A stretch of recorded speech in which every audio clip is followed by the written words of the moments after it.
Hey guys, thanks for joining us. This is Will at Third and Long. Today we are going to be looking at the 2023 season predictions for the Texas Longhorns, going game by game, seeing if they win, if they lose, and what the final score might be. We know that coming into this 2023 season, Texas has some of the highest expectations in the country. This team is deep on both sides of the ball. Defense, offense, they are loaded. And when it comes down to it, pretty much in almost every game this year, they are going to have the talent advantage in every single game. But I know what you're thinking. Texas is coming into the season with high expectations. Here we go again. Same story from Texas every year. High expectations, and they always seem to let us down. But possibly, with you staying healthy, with Worthy, this might be the season where it's just a little different. Let's get started. Week 1, Rice. This is pretty much a scrimmage game. Texas is just going to get some reps in. They're going to get the team ready for what's coming the next week. So pretty much they're just getting preparation here. They're not going to show too many plays. They don't want to put too much on tape for Bama. Starters, they're not going to play very long, probably just the first half. They're going to get some good reps in, score some quick touchdowns. So don't actually expect much from this game at all. They don't want Bama to really see anything. Nonetheless, they're going to beat the brakes off Rice. I'm thinking it's going to be a 51-13 final score. Texas is going to be 1-0. Going into week 2 at Alabama, this is the game. Now, this is kind of a revenge game for Texas because it's a pivotal game for both teams because it's going to decide the course for each team for the rest of the year.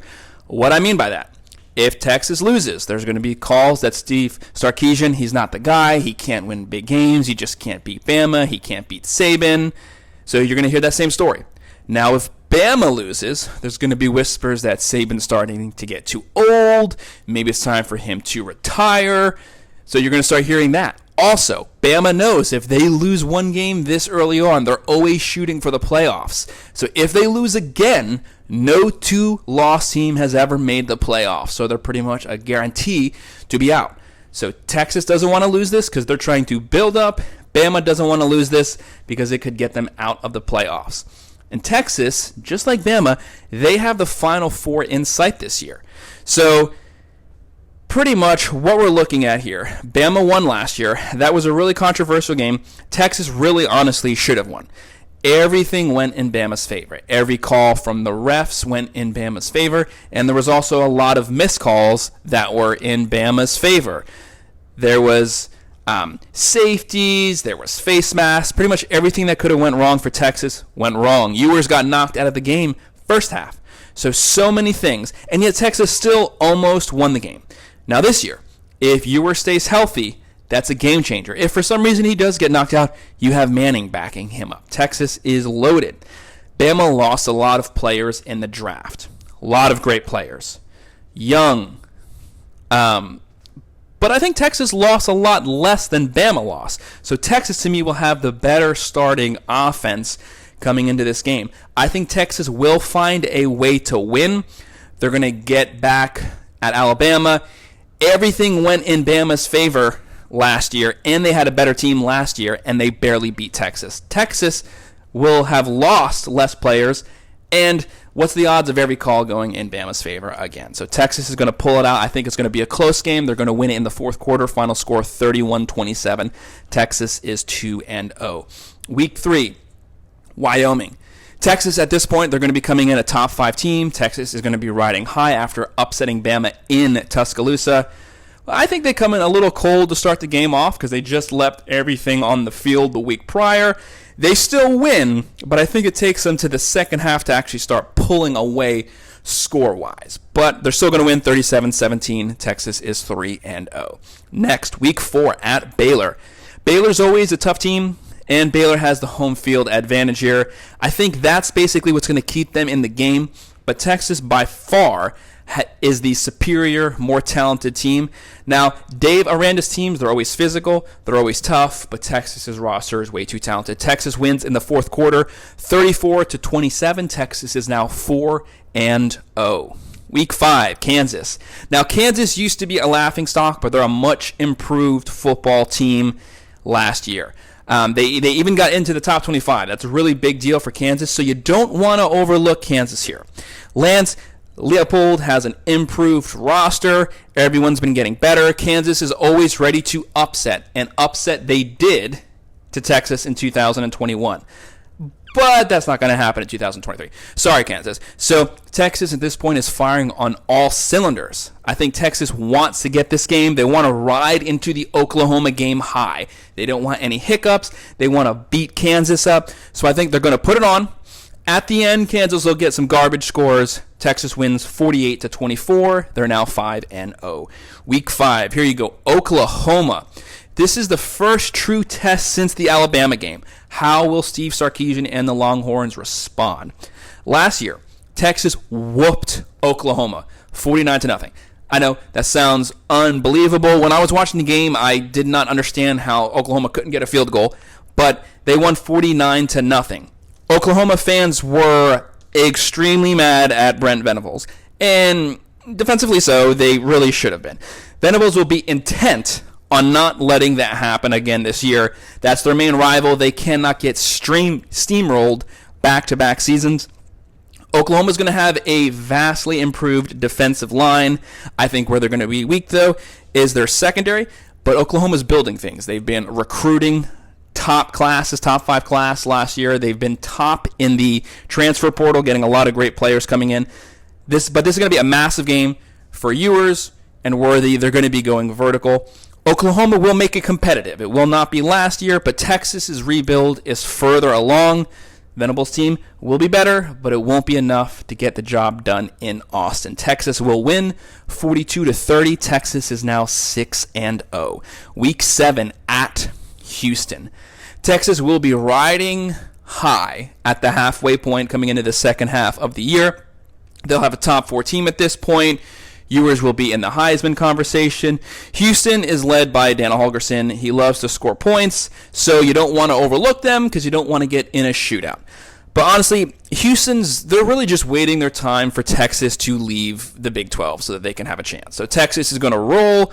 Houston's defense will not be able to contain them. Texas is going to win again, 44-24. They're now 7-0. Week 8, BYU. Welcome party to BYU to the Big 12.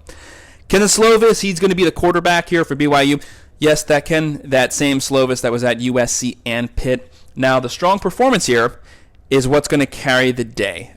BYU is going to be tough, but I think BYU, they're going to play tough. It's going to keep the game close, but Texas is going to hold on to win it 30-23. Texas is now 8-0. Kansas State, the defending Big 12 champs right here. You definitely don't want to look them over. I think this is definitely a trap game because Kansas State, they know that they can win. They just won the conference. So it's looming for an upset for Kansas State to beat Texas. That's exactly why I'm going with Texas. Whenever Texas gets upset, it's by a team that you expect to have no chance. This is a game everyone's expecting to be the upset, and it just doesn't work that way. So I don't think Texas is going to lose this game. I don't see the upset here. I don't see Kansas State winning the Big 12 in 2022 because Texas is going to be on upset alert. They're going to coast through this game. Texas wins 38-27, 9-0. Week 10 at TCU. The defending team that went to the national championship here, the one that came in number 2 last year. This is the kind of game Texas loses right here because TCU is going to be the big-time underdog. Texas will be favored by a lot. TCU, though, is rebuilding after losing Quentin Johnson last year, after losing Max Duggan. So a lot of skilled position players they have to replace. Sonny Dykes is a great Mike Leach disciple. You don't want to overlook him. He can definitely score points. I think Texas will be trailing late. It'll look like the upset's happening. But Ewers is going to lead them down the field late. He's going to drive it in, fourth quarter, last possession. They're going to punch it in at the goal line and end the game. Texas wins. But this is the type of typical season stumble Texas has. So can they overcome their past things that have always been their Achilles heel?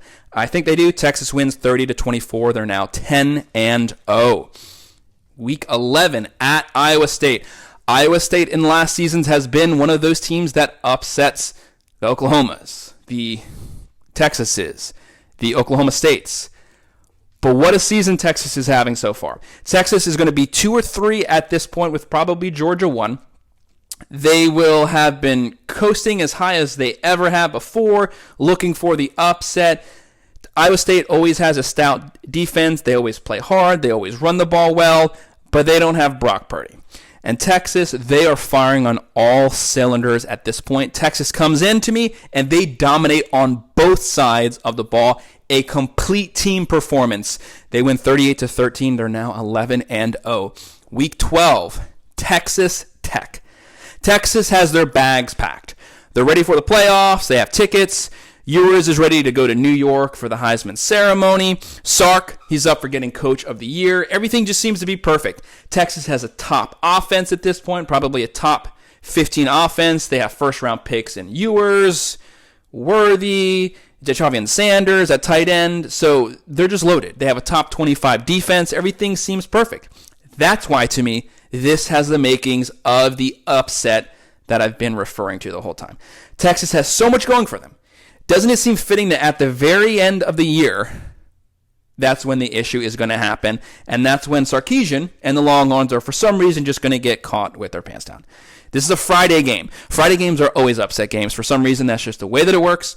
And I have Texas versus Texas Tech 2008. I'm just getting those vibes. I'm getting those feelings of Michael Crabtree running into the end zone to end the game. This game means as much to Texas Tech as it does to Texas, because Texas Tech is going through a major facelift. They went 8-5 last year. Great season. I think Texas Tech is going to be a 9-3 team this year. They're going to be very much improved. I think they're going to be ready to rip the heart out of Texas last game of the year, just like Texas Tech did to Texas in 2008. Texas Tech is going to want to serve Texas a goodbye from the Big 12, because Texas is now leaving for the SEC in 2024, and they want to give them one last jab before they do. I think Texas is going to upset Texas here last game of the regular season. Somewhere, Mike Leach is going to be smiling down on the program that he built, and he's going to be proud of them. So I think Texas is going to finish the regular season 11-1. Great year. They'll have that upset game at the very end. How does that affect their playoff chances? Texas, to me, is going to get into the Big 12 championship. They'll probably be facing whoever the top-ranked Big 12 team is after them. If it's Texas Tech, great. Then they have a chance to rematch them and beat them. Texas Tech will not beat them a second time. It's hard to beat the better team twice. Texas, to me, would put a stomping on them, and they'll have made up for that one loss. If it's Oklahoma, then they'll play them, or Kansas State, whoever it is. Texas will get into the Big 12 championship. If they win, they'll be 12-1, and then people will start saying, oh, should Texas be getting into the playoffs? That's a whole nother video, but I think Texas finishes the 2023 season 11-1 going into that Big 12 championship, which they very well might win and possibly still get their playoff berth. Thank you for listening in. Hit that like and subscribe. Thanks.